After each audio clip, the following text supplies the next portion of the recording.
Hello everyone, welcome to ACP Academy. നമ്മൾ section 17 ആണ് നോക്കിക്കൊണ്ടിരിക്കുന്നത്. ഇന്ന് നമ്മൾ ആ 17 ഏരിയ തന്നെയാണ് നോക്കുന്നത്. അതിന്റെ ലാസ്റ്റ് പാർട്ടാണ്. ഇന്ന് ഉദാഹരണങ്ങളാണ് കവർ ചെയ്യുന്നത്. സോ നമ്മൾ നോക്കുന്നത് സെക്ഷൻ 14 to 44 വരെയാണ്. സെക്ഷൻസ് വകുപ്പുകൾ 14 മുതൽ 44 വരെയാണ് നമ്മൾ നോക്കുന്നത്. 14 മുതൽ 44 വരെ എന്ന് പറയുമ്പോൾ അത് ജനറൽ എക്സെപ്ഷൻസ് ആണ്. IPSCക്ക് പകരം ഇന്നിപ്പോ ഭാരതീയ ന്യായ സംഹിത 2023 ആണ് നമ്മൾ ഉപയോഗിക്കുന്നത്. അതിൽ അധ്യായം 3 അഥവാ ചാപ്റ്റർ 3 എന്നൊരു ഏരിയ. ചാപ്റ്റർ 3 ഭാരതീയ ന്യായ സംഹിത 2023 BNS 2023 ജനറൽ എക്സെപ്ഷൻസ്. ഇതിൽ സാമാന്യമായ അപവാദങ്ങൾ ആണ് നമ്മൾ നോക്കുന്നത്. ഇതാണ് സാമാന്യമായ അപവാദങ്ങൾ. സാമാന്യമായ അപവാദങ്ങൾ, സാമാന്യമായ അപവാദങ്ങൾ. സിലബസിലേക്ക് പോകുമ്പോൾ 14 ഒരു കവർ ചെയ്തു. അത് നിങ്ങൾ പാർട്ടായിട്ട് കവർ ചെയ്തിട്ടുണ്ട്. അത് നോക്കുക. എക്സാമിന് അത് മാത്രം മതി. വേറൊരു ബുക്കോ റാങ്ക് ഫയലോ ഒന്നും വായിക്കണ്ട. ഇനി 17 ആണ് ഇന്ന് കംപ്ലീറ്റ് ചെയ്യാണ്. ഇതുവരെ പഠിപ്പിച്ച പല പാർട്ടായിട്ടുണ്ട്. ഇത് ലാസ്റ്റ് പാർട്ടാണ്. ഇത് മാത്രം നോക്കിയാൽ മതി. നമ്മൾ കവർ ചെയ്യുന്നത് ജനറൽ എക്സെപ്ഷൻ, സാമാന്യ അപവാദങ്ങളിൽ മിസ്റ്റേക്ക് ഓഫ് ഫാക്ട്, വസ്തുതയുടെ പിഴവാണ് നമ്മൾ നോക്കുന്നത്. 14 ഉം 17 ഏതാണ്? മിസ്റ്റേക്ക് ഓഫ് ഫാക്ടും ജസ്റ്റിഫൈഡ് ബൈ ലോ, നിയമത്താൽ ന്യായീകരിക്കുക. ഈ രണ്ട് ഏരിയ ആണ് last class. Section 17 act under mistake of fact. വസ്തുതാപരമായിട്ടൊരു തെറ്റ് പറ്റി, എന്നാൽ നിയമപരമായി തെറ്റിയോ തെറ്റിയിട്ടില്ല. നിയമപരമായി യാതൊരുവിധ തെറ്റും പറ്റിയിട്ടില്ല, എന്നാൽ വസ്തുതാപരമായിട്ട് ഒരു പിഴവ് പറ്റി. വസ്തുതാപരമായിട്ട് എന്ത് സംഭവിച്ചു? ഒരു പിഴവ് സംഭവിച്ചു. അല്ലെ? അപ്പൊ BNS സെക്ഷൻ 17 ആണ് നമ്മൾ കൈകാര്യം ചെയ്യുന്നത്. Act done by a person justified or by mistake of fact believing himself justified by law. ഇതാണ് സെക്ഷൻ 17ന്റെ പൂർണ്ണരൂപം. ഇതിന്റെ ഫസ്റ്റ് പാർട്ട് എടുക്കുമ്പോൾ ഇത് വിശദമായ രീതിയിൽ നമ്മൾ ചെയ്തിട്ടുണ്ട്. സെക്കൻഡ് പാർട്ടിൽ അതിനെ സിംപ്ലിഫൈ ചെയ്ത് പറഞ്ഞു. തേർഡ് പാർട്ടിൽ അതിന്റെ കുറച്ച് എക്സാമ്പിൾ വെച്ച് സിംപ്ലിഫൈ ചെയ്ത് പറഞ്ഞു. ഇന്നത്തെ പാർട്ടിൽ ഉദാഹരണങ്ങളാണ് എടുക്കുന്നത്. എങ്കിലും സെക്ഷൻ 17 ഒന്ന് പറഞ്ഞിട്ട് പോവാം. എന്താണ് സെക്ഷൻ 17 പറയുന്നത്? നിയമത്താൽ ന്യായീകരിക്കപ്പെട്ട വ്യക്തിയാലോ അല്ലെങ്കിൽ വസ്തുതയുടെ തെറ്റ് കാരണമായി താൻ നിയമത്താൽ ന്യായീകരിക്കപ്പെട്ടവനാണെന്ന് ഉത്തമ ബോധ്യപ്പെടുന്ന വ്യക്തിയാലോ ചെയ്യപ്പെടുന്ന പ്രവൃത്തി. എന്താണ്? നിയമത്താൽ ന്യായീകരിക്കപ്പെട്ട ഒരു വ്യക്തിയാലോ അല്ലെങ്കിൽ വസ്തുതയുടെ തെറ്റ് കാരണമായി താൻ നിയമത്താൽ ന്യായീകരിക്കപ്പെട്ടവനാണെന്ന് ഉത്തമ ബോധ്യപ്പെടുന്ന വ്യക്തിയാലോ ചെയ്യപ്പെടുന്ന പ്രവൃത്തി എന്നാണ് പറയുന്നത്. മനസ്സിലായോ? നിയമത്താൽ ന്യായീകരിക്കപ്പെട്ട ഒരു വ്യക്തി, നിയമം ന്യായീകരിച്ചു, നിങ്ങൾ ചെയ്യുന്നത് കുഴപ്പമില്ല, നിയമം ലംഘിക്കുന്നില്ലല്ലോ, അല്ലെ? വസ്തുതയുടെ പിഴവ് പറ്റി, ആള് മാറിപ്പോയി, അതൊക്കെ ഞങ്ങൾ വെറുതെ വിടാം. നിയമം ലംഘിച്ചാൽ ഞങ്ങൾ ന്യായീകരിക്കില്ല. എന്നാൽ നിയമത്താൽ ന്യായീകരിക്കപ്പെട്ട വ്യക്തിയാൽ അല്ലെങ്കിൽ വസ്തുതയുടെ തെറ്റ് ആകാം, അല്ലെ? ഒരു പ്രവൃത്തി ചെയ്യാൻ നിയമാധികാരം കൊടുത്തിട്ടുണ്ട്, ന്യായീകരിക്കപ്പെട്ട വ്യക്തിയുണ്ട്. അല്ലെങ്കിൽ നിയമത്തിന്റെ തെറ്റ് മൂലമല്ലാതെ വസ്തുതയുടെ തെറ്റ് കാരണത്താൽ, നിയമം തെറ്റില്ല, വസ്തുതയുടെ തെറ്റാൽ, അല്ലെ? നിയമത്താൽ ന്യായീകരിക്കപ്പെട്ടവനാണ്, ഞാനിത് ചെയ്താലും നിയമം എന്നോടൊപ്പം നിൽക്കും, ഞാൻ നല്ലൊരു കാര്യം, ചാവാൻ പോകുന്ന ആളെ പിടിച്ചതേ ഉള്ളൂ, അല്ലാതെ അയാളുടെ വഴി തടസ്സപ്പെടുത്തിയതല്ല. ചാവുന്നു എന്ന് കരുതി ചെയ്തു, ഇല്ലേ? പക്ഷെ അയാൾ ചാവാനല്ല നിന്നത്, ചുമ്മാ കാറ്റുകൊള്ളാൻ നിന്നതാണ്. ഞാൻ ദൂരെ നിന്ന് കണ്ടപ്പോൾ ചാവാൻ പോകുന്നത് തോന്നി, അല്ലെ? അതൊക്കെ എന്താണ്? വസ്തുതയുടെ പിഴവാണ്, നിയമലംഘനമൊന്നും. നിയമലംഘനം വസ്തുതയുടെ തെറ്റ് കാരണത്താൽ താൻ നിയമത്താൽ ന്യായീകരിക്കപ്പെട്ടവരാണെന്ന് ഉത്തമ ബോധ്യപ്പെടുന്ന വിശ്വസിക്കുന്ന വ്യക്തിയാൽ ചെയ്യപ്പെടുന്ന ഒരു പ്രവൃത്തി കുറ്റമല്ലാതാവും. അത് കുറ്റമല്ല. ഇനി ഉദാഹരണങ്ങൾ. ഇതാണ് ഉദാഹരണങ്ങൾ. ഉദാഹരണങ്ങൾ. ആദ്യത്തേതാണ് മോഷ്ടിച്ച വസ്തുക്കൾ കൈവശം വെച്ചു എന്ന് ആരോപിക്കപ്പെടുന്ന ഒരാളെ ചോദ്യം ചെയ്യുകയാണ്. ഇതാണ് ആദ്യത്തെ എക്സാമ്പിൾ. അപ്പോ ഒരു വ്യക്തി അപ്പോ ഒരു വ്യക്തിയുടെ കയ്യിൽ എന്തുണ്ടെന്നൊരു ഡൗട്ട് ഉണ്ട്. എന്താ? ആ വ്യക്തിയുടെ കയ്യിൽ മോഷ്ടിച്ച വസ്തുക്കൾ, എന്താണ്? മോഷണ സാധനങ്ങൾ അയാളുടെ കയ്യിൽ ഉണ്ടെന്നൊരു ഡൗട്ട് ഉണ്ട്, ഒരു സംശയമാണ്, അല്ലെ? ഒരു വ്യക്തിയുടെ കയ്യിൽ മോഷ്ടിച്ച സാധനം ഉണ്ട്. മാത്രമല്ല, എന്താണ് ആ സാധനം? കുറച്ച് തുണിത്തരങ്ങളുമായിട്ട് പുലർച്ചെ ഒരാൾ ഇങ്ങനെ പോവുകയാണ്. ഒരാള് പുലർച്ചെ തുണിത്തരങ്ങളുമായിട്ട് ഇങ്ങനെ പോവുകയാണ്, അല്ലെ? അപ്പം അതിരാവിലെ പുലർച്ചെ കയ്യിൽ ഒരു കെട്ട് തുണിത്തരങ്ങളുമായിട്ട് പോയപ്പോ പോലീസിന് ചോദ്യം ചോദിച്ചു, ഡൗട്ട് അടിച്ചു. അല്ലെ, എവനെവിടെ ഈ തുണിത്തരം പിടിച്ച് രാവിലെ ഇത്രയും പോകുന്നത്? അല്ലെ, കട തുറക്കത്തില്ല, തുണിക്കട തുറക്കത്തില്ല ഇത്രയും കൊണ്ടുപോകാൻ. ഇനി കഴുവാനാണെങ്കിൽ ഇങ്ങനെ കൊണ്ടുപോകും. അല്ലെ, ഇതും പിടിച്ചങ്ങ് പോവാണത്. അല്ലെ, 3 തുണിയേ ഉള്ളൂ കയ്യിൽ. തുണിത്തരങ്ങള് 3 തുണിത്തരേ ഉള്ളൂ. അല്ലെ, അത് കഴുവാനാണെങ്കിൽ ഇങ്ങനെ ഇത്രയും കൊണ്ട് ഇത്രയും കിലോമീറ്റർ നടക്കും. രാവിലെ ഏത് ലോണ്ടറി ഷോപ്പ് തുറക്കാനാണ്? അല്ലെ, അവിടെ നദിയോ പുഴയോ ഒന്നുമില്ല. പോലീസിന് ഡൗട്ട് അടിച്ചു, ഇവൻ ആരുടെ 3 തുണിത്തരങ്ങൾ മാത്രമേ കയ്യിലുള്ളൂ? അല്ലെ, ഇത് വല്ല പുതിയതുമാണ്, കട കുത്തി തുറന്നാണോ? ഡൗട്ട് അടിച്ചു.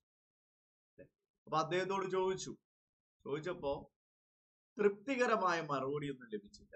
അയാൾ എന്നെ അവിടെ ഇവിടെ തൊടാതെ എന്തൊക്കെയോ പറഞ്ഞു. അല്ലെ, പോലീസ് എന്ത് ചെയ്തു? അവൻ അറസ്റ്റ് ചെയ്യുന്ന വണ്ടി കയറ്റി ജീപ്പി കയറ്റി സ്റ്റേഷനിൽ കൊണ്ടുവന്നു. എത്തിയിട്ട് പോലീസ് പറഞ്ഞു, ഇവിടെ നിന്റെ തുണിത്തരം പുതിയതാണ്. അല്ലെ, രാത്രി 12 മണിക്ക് സ്വർണം കൈ കൊണ്ടുപോകുമ്പോ അവന്റെ അടുത്ത് എവിടെ പോകുന്നെന്ന് ചോദിച്ചാൽ പണയം വെക്കാൻ പോകുന്നെന്ന് പറഞ്ഞാൽ പോലീസിന് ഡൗട്ട് വരും. അല്ലെ, നിന്റെ കേസും അതുപോലെയാണ്. തീർച്ചയായിട്ടും ഉത്തരം പറയാൻ പറയും. പക്ഷെ പോലീസ് നന്നായിട്ട് ചോദ്യം ചെയ്തു, ഇത്തിരി ഫ്രണ്ട്ലി ആയിട്ടൊക്കെ ചോദ്യം ചെയ്തപ്പോൾ മനസ്സിലായി അവൻ കള്ളനല്ല, അവന്റെ വസ്ത്രം തന്നെയാണ് വേറെ ആവശ്യത്തിന് അങ്ങോട്ട് പോകാനായിട്ട് കൊണ്ടുപോകുന്നത്, അത്രേ ഉള്ളൂ, വേറെ കുഴപ്പമൊന്നുമില്ല. കാരണം ആദ്യം പോലീസിനെ കണ്ട് പേടിച്ച് ഈ രീതിയിലൊക്കെ പറഞ്ഞു പോയതാണ്. അല്ലെ, അപ്പൊ പോലീസിന് കൃത്യമായിട്ട് മനസ്സിലായി അവൻ തെറ്റുകാരനല്ല. അപ്പോ പോലീസിന് മനസ്സിലായി പ്രതി ചെയ്ത് ഉത്തമ വിശ്വാസത്തോടു കൂടിയാണ്. അല്ലെ, അപ്പൊ ഇവിടെ ആ വ്യക്തിയെ അറസ്റ്റ് ചെയ്ത് പോലീസ് കൊണ്ടുപോയി സ്റ്റേഷനിലെത്തി. അറസ്റ്റ് ചെയ്യപ്പെട്ട വ്യക്തിക്ക് കേസ് കൊടുക്കാൻ പറ്റും? വഴിയെ പോയ എന്നെ അപമാനിച്ചു, വഴിയെ പോയ എന്റെ വഴി തടസ്സപ്പെടുത്തി നേരെ ജീപ്പി കയറ്റി അറസ്റ്റ് ചെയ്ത് സ്റ്റേഷനിൽ കൊണ്ടു, കേസ് കൊടുക്കാൻ പറ്റും? ഇല്ല. കാരണം ഇവിടെ എന്താണ് നിയമം? സെക്ഷൻ 17 പറയുന്നത് പോലീസുകാരെ ന്യായീകരിക്കും. പോലീസ് തെറ്റൊന്നും ചെയ്തില്ല, പാവം, അവരവരുടെ ഡ്യൂട്ടി ചെയ്തത്. ഡൗട്ട് തോന്നി, അല്ലെ, നിയമലംഘനം ഒന്നും നടത്തിയില്ലല്ലോ പോലീസ്. കോടതി നോക്കിയപ്പോ അയ്യോ അവിടെ നിയമലംഘനം ഒന്നും ഇല്ലല്ലോ. ഡൗട്ട് തോന്നി, അവന് തൃപ്തികരമായ ഉത്തരം ലഭിച്ചില്ല. അപ്പൊ എന്തെങ്കിലും ഉണ്ടോ എന്ന് പറയാൻ അവർ ആത്മഹത്യ ജോലി ചെയ്താ.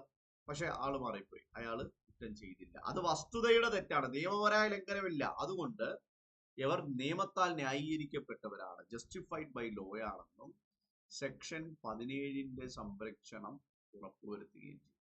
അതാണ് സെക്ഷൻ 17 പ്രൊട്ടക്ഷൻ ഉറപ്പുവരുത്തുക.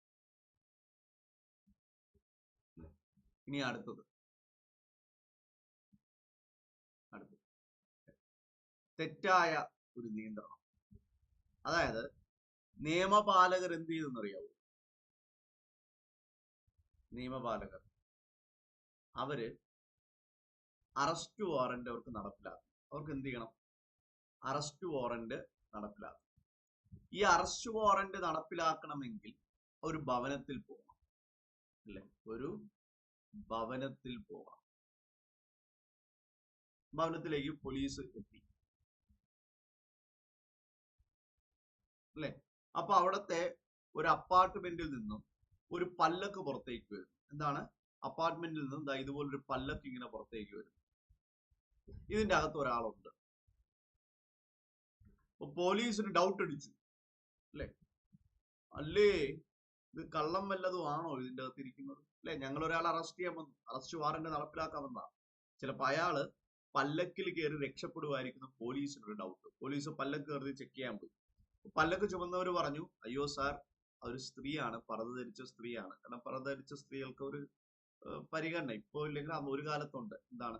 അവര് കള്ളം ചെയ്യില്ല, അങ്ങനെ ഒരു ഇതുണ്ട്. ഒരു പുറം ലോകമായിട്ടൊന്നും അവർക്ക് ബന്ധമില്ല, സ്കൂളിൽ പോയില്ല, വിദ്യാഭ്യാസമില്ല, അങ്ങനെ ഒരു സ്ത്രീയാണ്, പർദ്ദ ധരിച്ച ഒരു സ്ത്രീ എന്ന് പറയുന്നത്. അപ്പൊ ആ പറഞ്ഞു, അവര് മുഖം പുറത്താരെയും കാണിക്കത്തില്ല, പരിശോധിക്കാനും പറ്റത്തില്ല, ആ രീതിയിലുള്ള രീതിയാണ്. അപ്പൊ അവര് പർദ്ദ ധരിച്ച സ്ത്രീയാണ്. പോലീസ് പറഞ്ഞു, ഇല്ല ഞങ്ങൾക്ക് ചെക്ക് ചെയ്യണം, നിങ്ങൾ വേറെ ആരെങ്കിലും പർദ്ദ ധരിപ്പിച്ച് കൊണ്ടുപോയതാണെങ്കിലും ഞങ്ങൾക്കൊന്ന് ചെക്ക് ചെയ്യണം.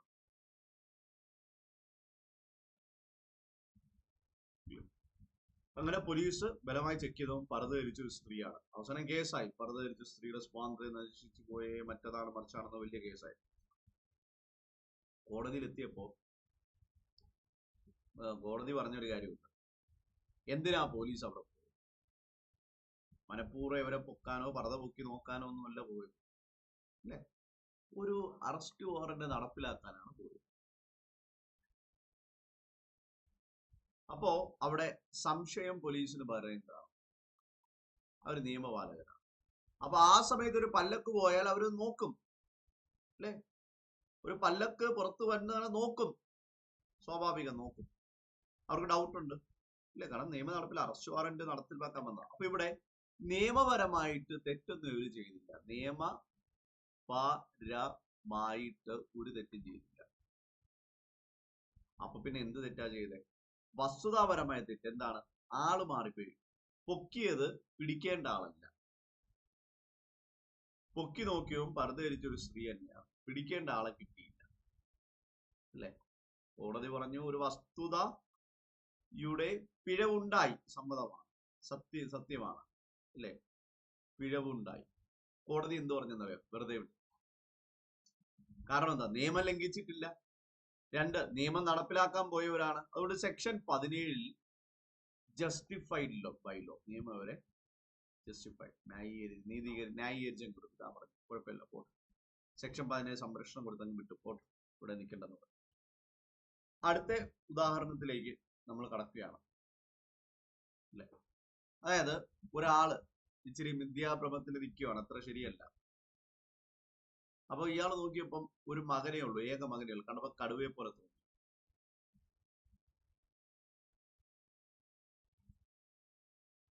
അപ്പോ അപകടകാരിയായ കടുവ മനുഷ്യനെ ഉപദ്രവിക്കും, കൊല്ലും. ഈ പേടിയില് കോടാലി എടുത്ത് ആക്രമിച്ചു അല്ലെ, മകൻ മരിച്ചുപോയി.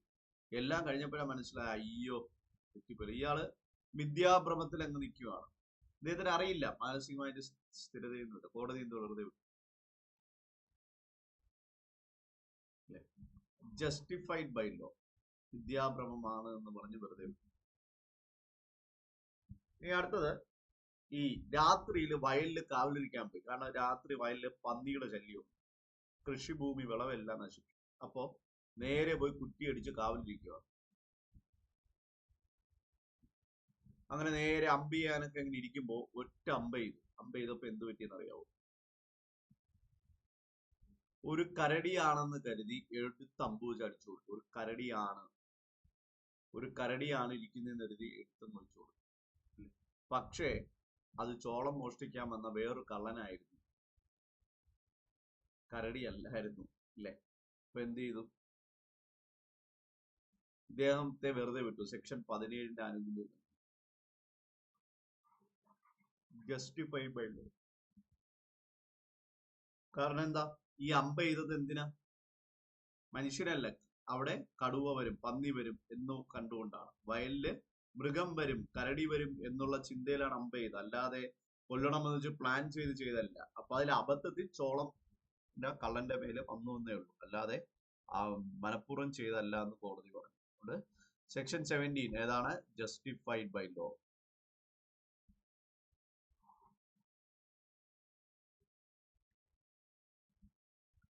അല്ലെ. ഇനി അടുത്ത ഒരാള് കൊമ്പ് വെട്ടുകയാണ്. അതായത് അയൽവാസിയുടെ വീട്ടിൽ നിന്ന് ഇയാളുടെ വീട്ടിലേക്ക് മരച്ചില്ലുകൾ വന്നുകൊണ്ടിരിക്കുകയാണ് അല്ലെ.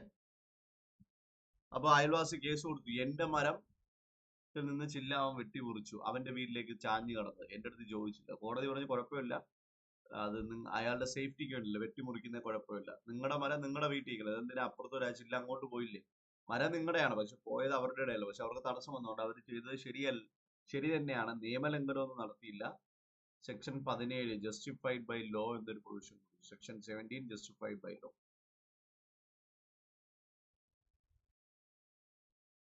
ഇനി അടുത്തത്, ഒരു പുൽത്തകിടിയിൽ നിന്ന് പുക വരികയാണ്. പുൽത്തകിടിയിൽ നിന്ന് ഇങ്ങനെ കത്തിപ്പടർന്ന് പുക വരികയാണ്.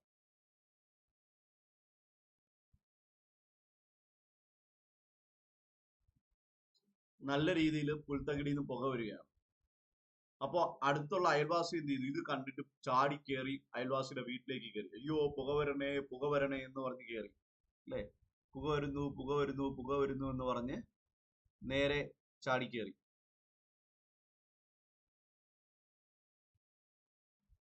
പക്ഷെ അവിടെ ചെന്നപ്പോ ബാർബിക്യൂ ശരിയാക്കുമായിരുന്നു, ബാർബിക്യൂ ഫ്രൈ അടിക്കുമായിരുന്നു, ബാർബിക്യൂ ഉണ്ടാക്കുകയായിരുന്നു. അപ്പോഴാണ് അവർക്ക് തെറ്റുപറ്റിയ ബാർബിക്യൂ ഉണ്ടാവും. ഞാൻ തീ കണ്ടപ്പം പേടിച്ചു പോയി, അതുകൊണ്ട് ഞാൻ അതിക്രമിച്ച് കടന്നതെന്ന് പറഞ്ഞു. അങ്ങനെ അവിടെ കേസായപ്പോൾ കോടതി വെറുതെ വിട്ടു. ഒന്ന്, ഇദ്ദേഹത്തിന് ഗുഡ് ഫെയ്ത്ത് ആയിരുന്നു, തെറ്റായ വിശ്വാസം മറ്റൊന്നുമില്ല, ഗുഡ് ഫെയ്ത്ത്. രണ്ട്, ഇദ്ദേഹം തെറ്റൊന്നും ചെയ്തിട്ടില്ല അല്ലെ. കാരണം ബാർബിക്യൂ ഇടുന്നു, അങ്ങനെ തീ കത്തണം എന്നുണ്ടപ്പോ ഫ്രണ്ടിനെ സഹായിക്കാൻ കയറിയതാണ്. അയ്യോ കത്തിപ്പോന്ന്, വീട് കത്തുമെന്ന് പേടി പോയതാ. പക്ഷെ ബാർബിക്യൂ ആയിരുന്നു അല്ലെ. അപ്പൊ അവിടെ എന്ത് ചെയ്തു? കാത്തോ നിന്നില്ല, ഇടിച്ച അങ്ങ് അതിക്രമിച്ച് അങ്ങ് കയറി അല്ലെ. അതിക്രമിച്ച് അങ്ങ് കയറി. അതാണ് ഇവിടെ പറയുന്നത്. അപ്പൊ കോടതി പറഞ്ഞെന്താണ്? അത് മനഃപൂർവ്വം ചെയ്തതല്ലല്ലോ. എന്താണ്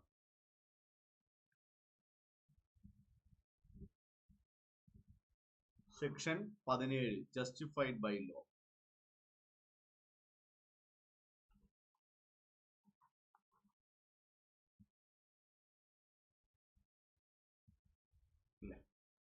ഇതാണ് ഇവിടെ സംഭവിച്ചത്. അപ്പൊ നിയമം എന്ത് ചെയ്തു? വെറുതെ വിട്ടു. പോട്ടെ, തെറ്റ് പറ്റിയതല്ലേ എന്ന് പറഞ്ഞ് വെറുതെ വിട്ടു. ഓക്കെ, അപ്പോ ഇന്ന് നമ്മൾ ഇത്രയുമാണ് എടുക്കുന്നത്. നാളെ ഉദാഹരണങ്ങൾ ബാക്കിയുണ്ട്, അത് അടുത്ത ക്ലാസ്സിൽ എടുക്കാം. ഓക്കെ, അപ്പോൾ thank you for watching. By.